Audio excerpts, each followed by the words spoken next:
What's going on, America? This is Kevin from Kevin's Corner, where I try to make sense out of nonsense.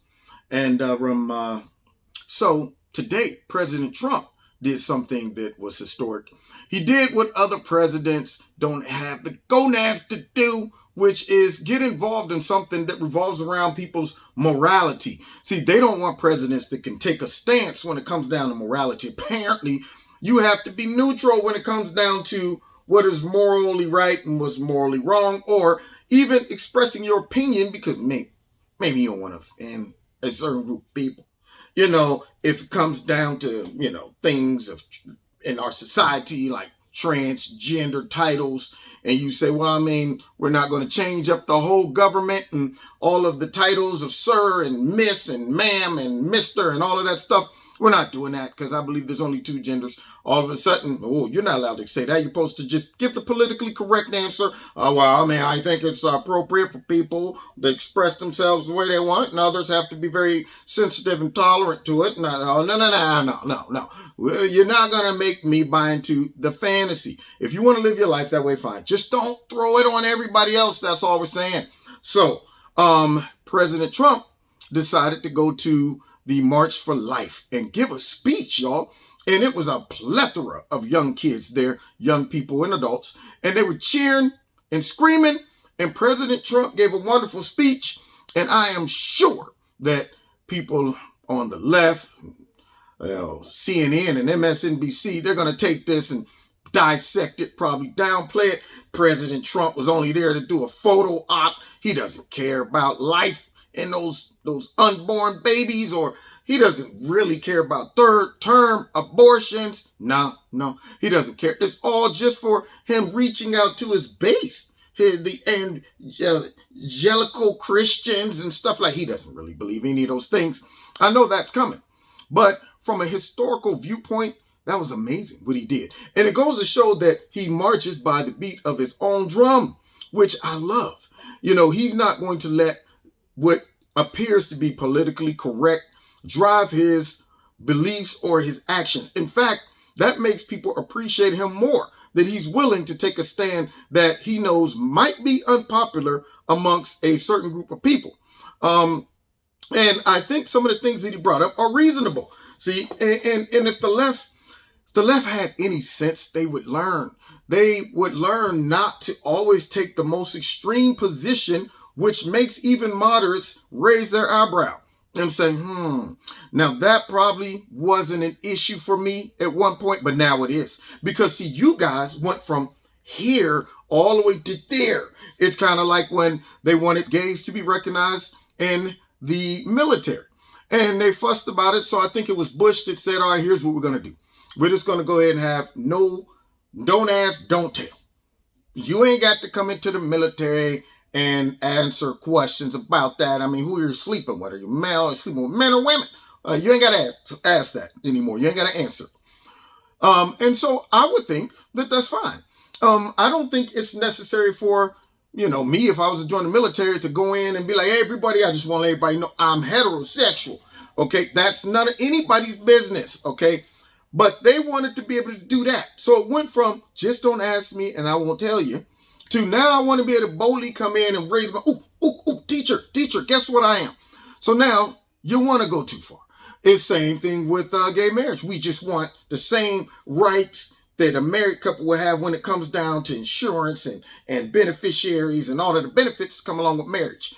Okay, cool. We'll give you that under the title of, say, civil union. Well, okay, thanks. But now we want more. We want the title of husband and I don't know, or wife and wife. I don't know how they want it, but they want the title of marriage, which is a biblical principle and title. But they're like, well, we want to separate state and church most of the time, except for that particular principle and title.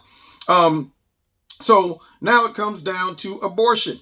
For years, people in the middle probably was like, okay, abortion seems like it's here to stay. There's enough people who feel like it's important. And then you got people that say it's a sin, and even people who ain't looking at it from the biblical perspective, just maybe their own internal morality, are saying it's not right. And then you got people in the middle that say, look, man, I'm neither here nor there with that.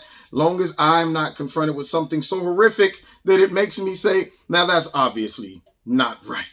Which comes down to the third abortion. So now they've been having, now who wants this? That's what I understand. Like when it came down to third term abortion, I thought to myself, is there a market out there for that?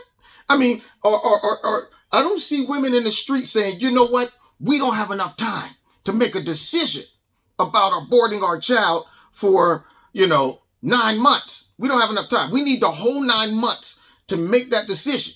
I don't think there was a lot of women advocating for that. I think this was born in the mind of the elite who felt that this would be beneficiary to women who are pregnant. If you don't know by the third or the fourth month that I don't want to have the child, 9 months seems real suspicious, because at that point you have a full-blown baby, whereas if that baby comes out and any reasonable thinking human that maybe might be in the middle sees something like that, they're going to go, okay, see, now y'all went too far. At one point I didn't care, but now I care.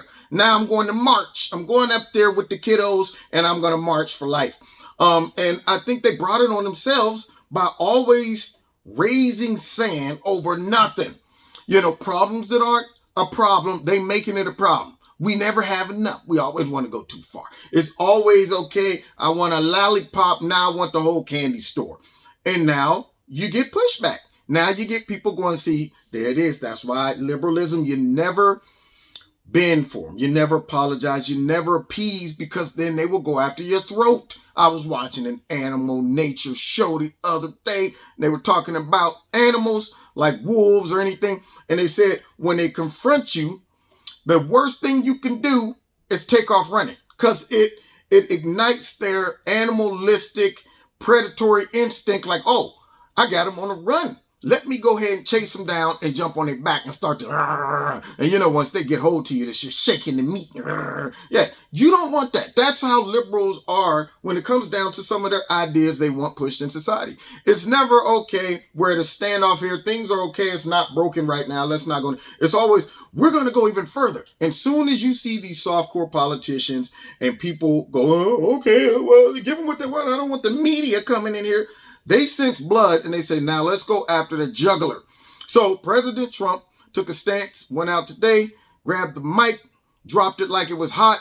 And I got a feeling that there's going to be a lot of people out there that maybe even didn't relate or connect with President Trump that is probably going to say, man, I got to give him respect just for doing that. Because the media is going to have a field day with this. This guy is totally anti, and they don't even stop to think about what they are saying when they defend stuff that a lot of people look at and say, we don't like that. They always go so far because it's Trump.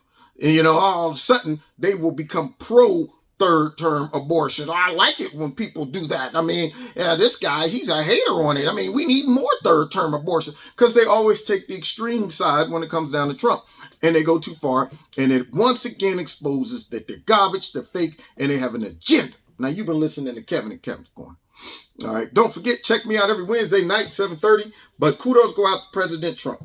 All right. 7:30 live on YouTube, Facebook, and my radio blog talk show. Hit like, hit share, hit subscribe. Make sure you still are subscribed and your notifications are set for all. Don't forget to check out Extreme Teas, my sponsor. If you like something, put my name in the promo code Kevin. You'll get a 20% discount. And finally, if you want to donate to Kevin and Kevin's Corner, feel free. There's a link down below. You can do that. I really appreciate it. And other than that, we'll see y'all next time in Kevin's Corner. Find me also on Facebook and Twitter. God bless.